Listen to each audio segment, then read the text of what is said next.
And here was one of these cases where we had experienced the exact same thing and come away with absolutely diametrically opposed experiences.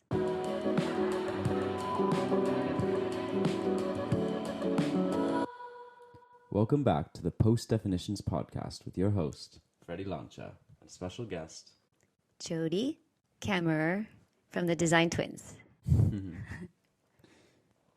So we're back talking about identity and categorization and how this plays a role in all of our lives. And I think Jodie has a really interesting story and a lot to share with us. So I'm really excited to dive in and learn a lot about someone who I've actually known my whole life. And hopefully you guys will appreciate it as much as I will. So why don't we start off by talking about maybe your time traveling the world and how the way you identified yourself and how other people identified you maybe impacted that and played a role. Okay. Well, it was a long time ago, but it's amazing how, those memories are really still very vivid. So I spent a year traveling in France. That was my first overseas experience. And that I was a student in France. And it's very interesting how people, as a student, you're not really respected as very much. So that was interesting. Is that by students as well, or like No, the staff by of university or people in the streets? by people in the general society. So yeah, even though I spoke very fluently in the language, I was not really respected by the French people very, very much. There were different socioeconomic things, I think, going on too, because we didn't have a lot of money. So I thought I deserved more respect than I got. I still enjoyed my time there, but I think it was had to do with being a student rather than my inability to speak the language. So it was an interesting time. Mm-hmm. So being a student rather than being like a person accepted by society. Yeah. Just being young and not. Sure. Yeah. What do you think was going on with like the perspective of socioeconomic? Because sometimes as an American, in most places people assume that I am just very wealthy, just as an American who's traveling, even if I were a student or something like this. That wasn't so much our experience. Maybe because we didn't travel in a first class way at all, and we traveled in like groups, so we didn't travel alone. Maybe you had a different experience traveling on your own. Yeah, I also think that even when people don't travel in a first class way, it doesn't mean that they necessarily. I mean, yeah, probably there are poor students, but then maybe their families have some money. And I don't know if that means you're rich or not, but sometimes you're perceived that way anyway. Well, it depends too on the countries you're traveling in. So we were just in France, Italy, and Spain. So we didn't go to poorer countries. Yeah. So as soon as I went to Morocco, seen as American, it was assumed I was wealthy. Yeah, kind of like if you were French in Morocco. Right. So next experience abroad was completely different, and several years later, and I was hired as a teacher. I had my master's, and so now I was 26 years old, and I traveled to Morocco. And so now I was very much respected as a teacher and as an American. It was a completely opposite experience. And I was well, so I mean, the French experience, I was really an kind of an outcast, like not accepted into the society. And then in Morocco, they welcomed me, they admired me. I was I was welcomed into homes of wealthy individuals. I was just welcomed. They admired Americans. I was just like, anyway, it was extremely different. Um, and well, I think you had other questions about what was. Yeah, Yeah, I yeah. was wondering what like respect and lack of respect looks like, or how you felt that maybe in France and Morocco. I mean, it's hard because I was so different too. Like, Yeah, so I was no definitely. longer a student. Yeah, it's I so was, hard to compare right, your experience like from one year to the next, or 6 years apart, or whatever it right. was, because so much has changed. So much had It's changed. not a proper experiment. Yeah, but But I did go back to France a little bit later as a wealthy American on a trip that was an expensive, like 5-star trip, and I traveled, and again, so that at that point I had very high level language, and I found the respect from the French people that I had never gotten, mm, because all of a sudden I had money and I had this fluency of language, and I could pay, I could pay for expensive meals, I could shop at expensive stores. All of a sudden, I had that respect that I was never given as a student. So all of a sudden,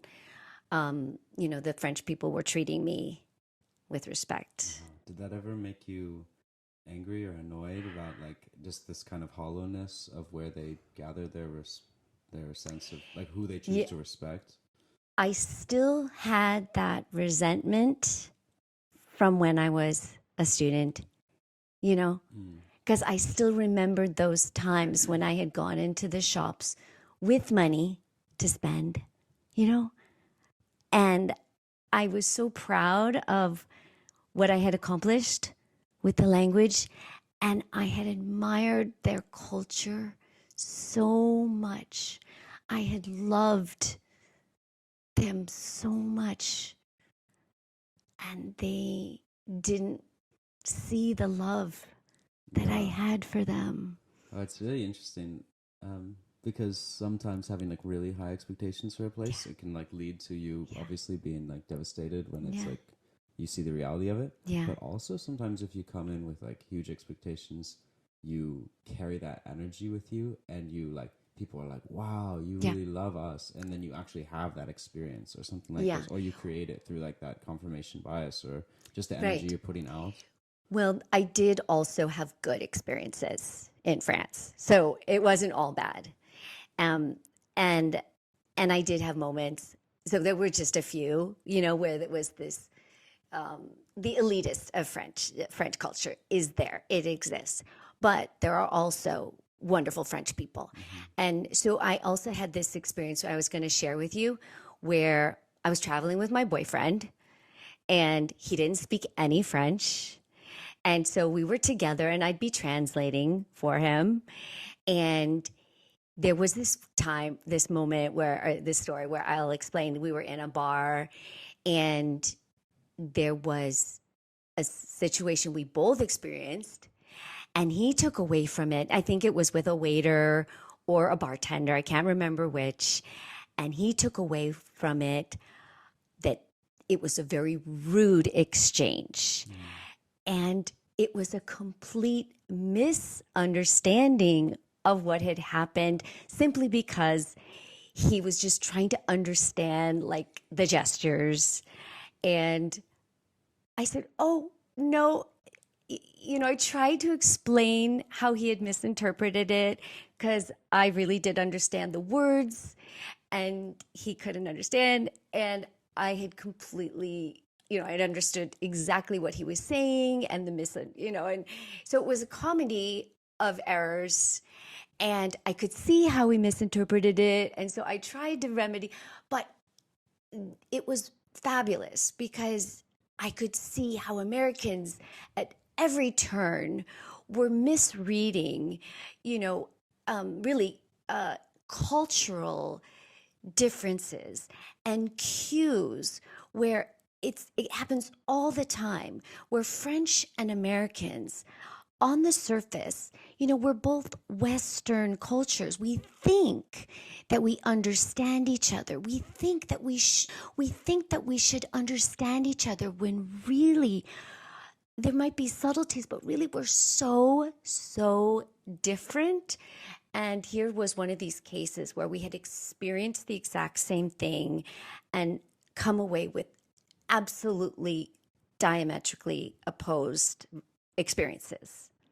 Yeah, crazy. Yeah. And it really would happen over and over again. And only because I was able to explain to him the nuances was he able to say, oh, okay, I see, but Yeah. Wow.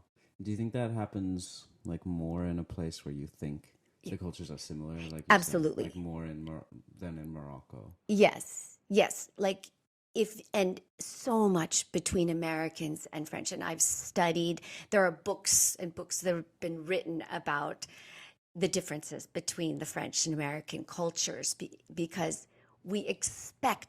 again, we expect to understand one another when really, So do you think there are cultures, like for instance, like pairs of cultures, like for instance, America and French, that like they don't really mesh well together, or do they? And maybe there are two cultures that like really do mesh well together. yeah.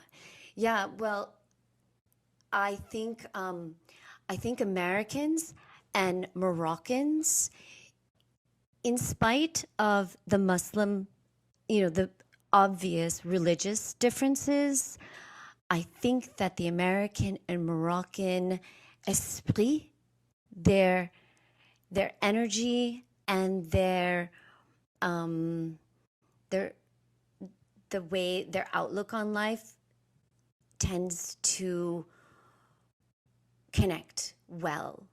They both have an openness that they love one another, Mm-hmm. um, and it goes that has a historical connection that they think they think that they have a bond, and they like to, Like these two countries specifically. yes, that every Moroccan knows historically that they were the first country to acknowledge the U.S. independence. We don't know that, Yeah. but Moroccans know that. You know, there's the same thing in Albania.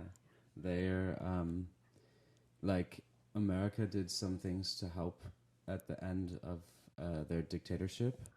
And some Albanians I met are like so indebted. They feel like so much love for America, and I actually found it sad because I was like, "Well, America doesn't even like I don't No. know anyone who knows where Albania is." Yeah. And I was like, "They like one guy I met. He was like, wow, um, like I love America so much. I want to like devote my life to Mm. like I don't know, like maybe even like making like donating like money he made or something Oh, like something crazy like this." yeah. And I was just like, I like it's. I'm sure whatever America did, they did it for their own interest, or Right. maybe to some extent.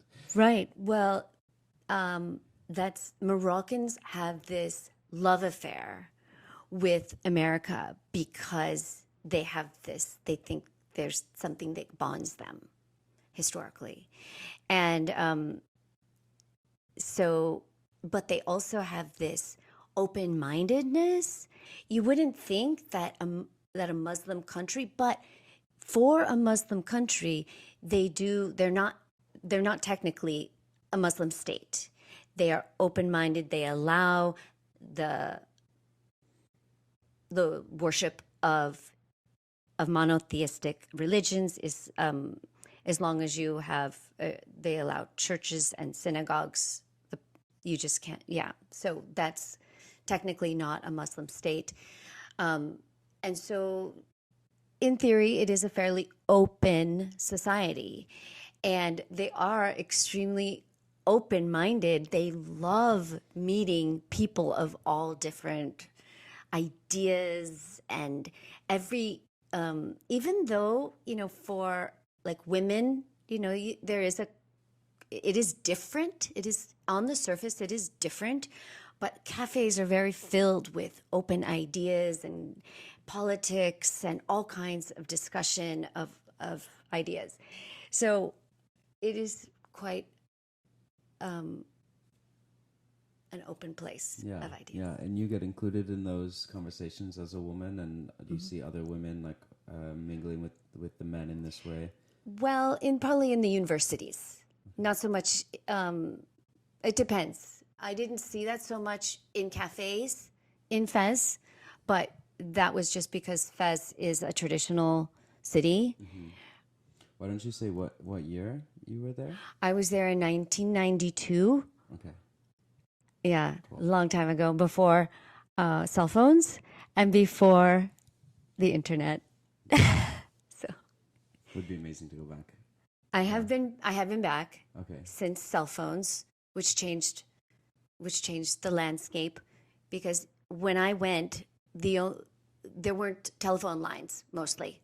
So if you can imagine a society, a community where, I mean, the way you would communicate with your friend was by going to send messages at their cafes, because you couldn't reach them by telephone in the most homes.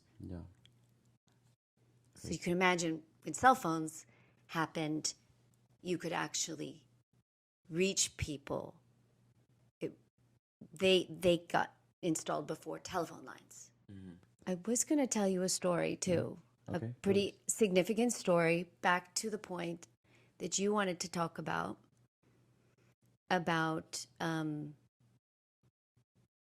perception. And there was a really significant. So I came to Morocco without any really preconceived ideas and with a really open mind, which I think when you travel to a foreign country, it's pretty important to respect the culture and to respect the people and their traditions. And that way, to impose your ideas or your culture on the people that you meet there is kind of superior. I mean, it's not a good way to make friends. First of all, it's not a very positive way to take in the culture or learn about the culture, and it's not a very. I mean, it's maybe a superior way of going around the world. Of like, if you think you know better or are better, then why would you go and visit somebody in another culture? Okay. Yeah. What would you say? Yeah, I would just agree. Yeah. Okay. So I just went without any preconceived ideas, not knowing what I was getting into, and just being open. For example, I had no idea what a Muslim country was like. I had no idea what to expect. I did speak French, which was really helpful, but I didn't even know the rules of Islam. I had no idea, even like, if I knew they spoke French, but I didn't know to what extent. I didn't know um, what it would mean to live in a Muslim country. And I did this sort of on purpose because I didn't want to be so afraid of living there that I wouldn't go. That was truthful. I wanted to go on an adventure no matter what. So I just went. And I arrived in Casablanca on my own, and immediately I was like propositioned. I was propositioned on the airplane getting into Casablanca. I was propositioned in the airport, and I I was like, just bombarded by men. And I knew, I had to trust a man to ward off all the other men. So from the very moment before I even left the plane or the airport, I had to trust someone to help me. I managed to get to the train the next day to take the train to Fez. Fez is a really traditional, one of the imperial cities, but a very traditional city. There hadn't been a single woman, like non-married woman, to move to the city of Fez in like 20 years, I found out. It's a city of like many, like, I don't know, a lot of people. It's a big city. I don't know the number, but maybe 500,000 people. Okay. Okay. So how did you learn this? People, it's kind of just what people say. Yeah. That's so interesting. And I was hired by the American Language Center to teach as one of the two. There was another American man that was hired from Syria to teach English. That was my job. And the people that had left before me had been, just as a side note, they had been deported for converting people to Christian. Okay. Yeah, just as I know. What is an American man who was hired from Syria? He was just is that what you said? Yeah. He was just working in Syria before. Mm-hmm. Okay. As a teacher. So there were the two of us as the two full-time native English speakers, and then the rest were all Moroccan teachers. On the second day I got to Fez, I had my passport stolen by someone who I had trusted to take me to the Medina, to show me around, like just the second person I trusted. And from that point on, I was too afraid to go anywhere, like to trust someone. And I proceeded then to not go anywhere outside of like the center where I was teaching and my apartment. It was really scary. Like I just kind of shut down. But eventually I got, after about 3 months, I got happy enough to trust people who were really welcoming. That was just my sort of transition period. Yeah. And then once I got past that and opened up and trusted people, everything changed, and everything. The people were so warm and so welcoming, and everybody, like everything turned around. But there was another woman who came a couple months later, and she had a completely different perspective. And she was an American woman, just like me, about the same age, and she had a different perspective. She was a feminist, and she came to study French feminist literature. And so she kind of, she had an agenda, and she didn't come with like an open mind. She had a certain perspective, and she actually, instead of like accepting the Moroccan culture, having a sort of willingness to learn about the Moroccan culture, she definitely had like a preconceived idea of some sort. And within the first week, she got into a fist fight with a man on the street in front of the center, and just pretty much had to leave Morocco. So, just there's just two different experiences. If you're a feminist and can't, and have a certain way of looking at things and feel like you can, like when I went and the first time I sat down in a cafe in Morocco, I sat down in a cafe the way I did in France with a little short skirt because it was 110 degrees. I thought, okay, I'm not going to wear like long pants because it's 110 degrees. And I had a shirt that didn't have any sleeves on it because it's hot. Because that's what I would wear if I was in the States or something. But, and I sat outside because it was a patio, like it was, and I had my coffee and a book. Well, I didn't realize, I was like, where are all the other women? There was no other women. I didn't realize that only a prostitute would sit in outside in a cafe, and only a prostitute would sit with their legs bare and their shoulders bare. Well, instead of saying, oh, well, I have the right to dress this way. Right. I have the right. It's my right as a woman to dress this way. That was the attitude that this woman had. Mm-hmm. This is my body. I have the right to do this. Well, this is their country. These are their rules.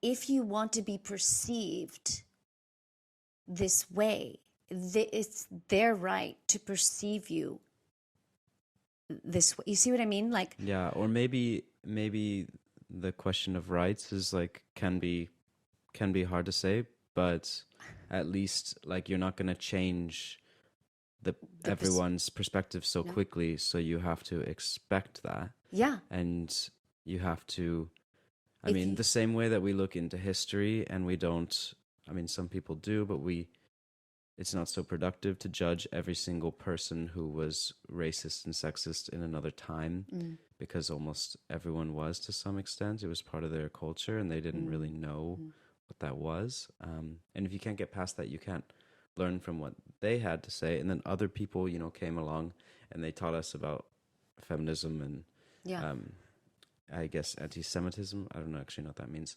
But yeah, all these things that now it comes easier to us. And right. If I had wanted that attention, I could have continued to, and if I didn't mind, if I had wanted men to look at me like that, if I didn't mind that title or something, that stigma, I could have continued to dress that way because they didn't actually approach me, Yeah. So I could have dressed any way I wanted. But as soon as I learned what that was, I was like, well, I don't need to dress that way.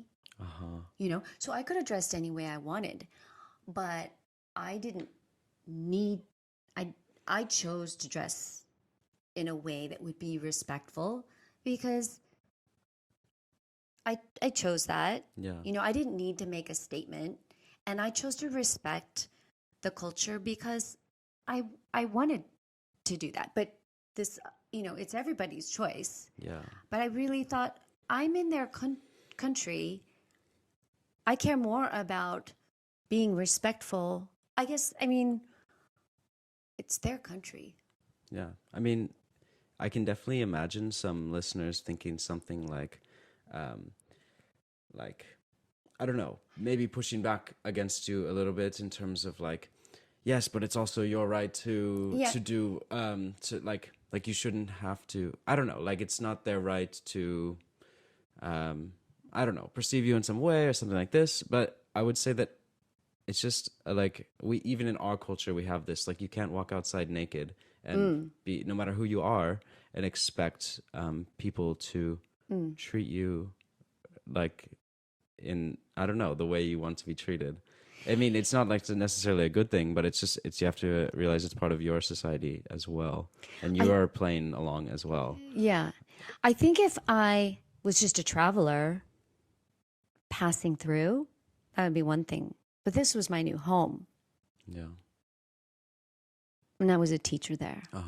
I can also imagine like the opposite thing. It'd be like, oh, if I was just passing through, I could see changing my clothes for a few days, but this is my new home. I have to stand up for myself and wear what I want to wear, Yeah. But yeah, I get I your point more. I mean, mine was like, um, you know, I wanted to learn what their culture was about. Yeah. And I had and I did the same thing when I lived in Mexico. Like I just wanted I love to like I just have too much respect for people and their culture. Mm-hmm. Like I'm in their home, their land. Like when they come to my house, I would ask them to, take off their shoes or something. Like I'm in their cafe or their hometown. I would ask, you know, Yeah, that's definitely. But where do you think you like draw the line? Because I feel like mm, everyone has that. Like I'm mm-hmm, really, really mm-hmm, on your side about like mm-hmm. I don't see the Well, point in getting angry with people on the street, like getting in a fist fight with someone on the mm, street, like mm. almost ever, because I just don't think I'm gonna change their mind. Right, right, And right, I right. might as well just leave that situation.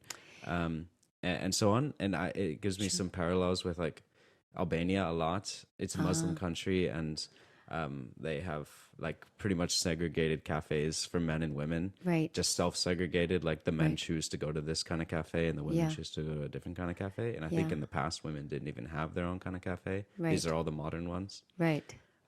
But I even like actually got in fights with like yelling fights with Mm, two Albanian men um, at times for being, yeah, maybe three times for being racist and sexist, and yeah, it really offended me. And I've never been like that, but there's a line, I didn't know I'd reach that line just mm-hmm. in the street with someone.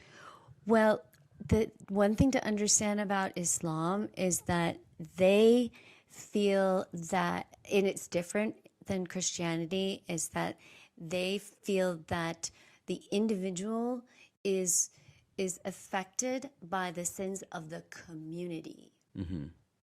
So that's different than Christianity, whereas Christianity only feels that they're just responsible for their own sin. Oh wow. So it's really so it's not just the individual. That's why they really protect the community. Oh wow. Okay, I didn't know that. Super interesting. Yeah. Yeah. Okay. That's why they maybe were more offended. Uh-huh. Why they were more offended? I was the one who was more offended, actually. Oh, I see. Oh, I see.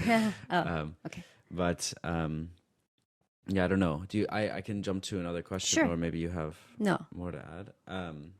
I was wondering if there was a time where like you surprised people in France or Morocco, like they expected something from you, and you, yeah, really gave them something different. You mean like sometimes like just like representing like being an American.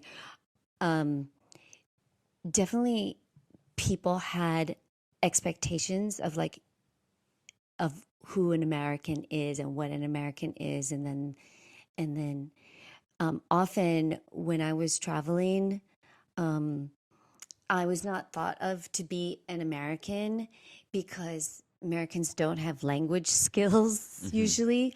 So, especially in France, and my French was so good, I was not thought to be an American. And once I was traveling, like most recently on that trip, we were in a village. They thought I was from the village. That was like one of my coup de grace. I would be so proud. I was so proud. They were like, mais vous êtes ici. You're from here. Est-ce que vous êtes? I mean, and because I was translating also for the group, but yeah, I was in a little shop in a small village in the Région d'Ordogne, like a small village, and they thought I was from the village. So that was the best moment. So good.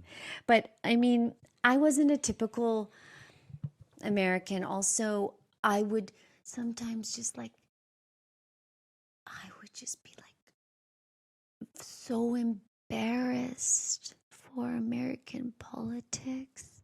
And, and I would just try to distance myself. When I went to Denmark, Trump was trying to buy Greenland from them? I thank my lucky stars that Trump, I mean, because the politics have just gotten worse and worse and worse and worse. But believe me, they were bad then. You know who was running for office? I think it was Clinton.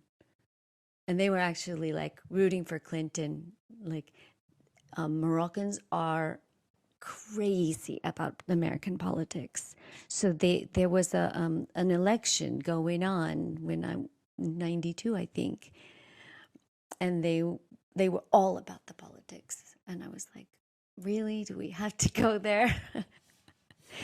But they were fun. They loved talking about it. Yeah. Yeah.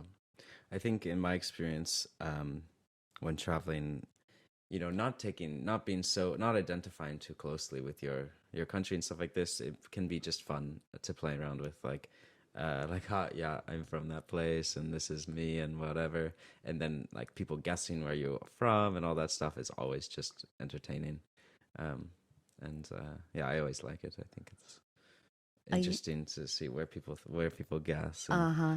what People used to guess I see. was from like Europe, Uh mostly because I was so small, not huh. from the US. Okay. And I used to tell them I was born in Hawaii, and that used to give them a thrill. Oh, nice. Yeah, Yeah. people like to hear California.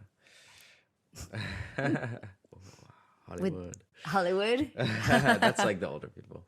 Oh, what about like surfer? No? I would Ye- say That's what they would guess. Oh, surfer? so that's what they would think of. Yeah, yeah, maybe they'd be like, "Oh, yeah, you look like Surf. California surfer." Yeah. I'm like, I didn't surf in California. But I was just jumping back to what you were saying about your experience versus this girl's experience in Hmm. Morocco. Yeah. Do you have any advice for someone who might find themselves in Yeah. like a similarly dark situation where you for 3 months you're in a Oh, new place, like maybe it doesn't have to be so extreme, but I think people's emotions can feel that extreme. Like maybe someone's going to university for the first time and they're just not fitting in for the first 3 months and they oh, think it's going to happen forever, or maybe they're in a new country or a new job or something like oh. this. Well, I mean, just being afraid or just transition or something. Yeah, like like you entered a place and your first reaction was like you opened your eyes and it was like blah blah blah blah blah. Everything was Fear. so crazy Fear. and scary, and then you just shut it Shut off for a down. while. Well, it still was the best experience of my entire life. So, um, so I would still pick going through that fearful time, enduring it. Um, and it really, um, I mean, I did like shut down to protect myself, for a short time.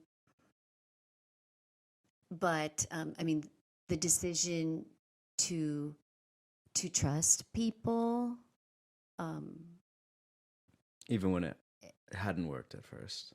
right, um, was was the best decision. I mean, I had to